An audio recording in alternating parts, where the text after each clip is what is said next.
Open Task Manager.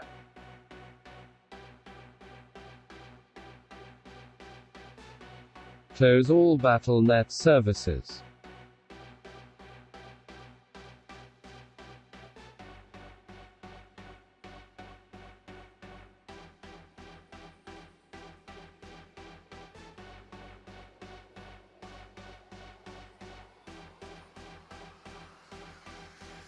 And close your Task Manager.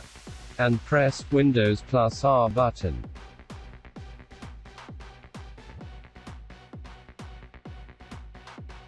And type the following command. Click OK.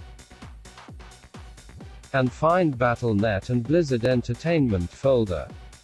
Delete 2 folder.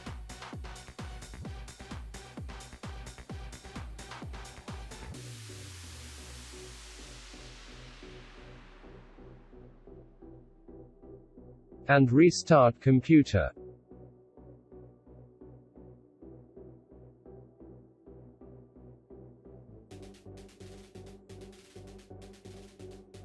Problem solved.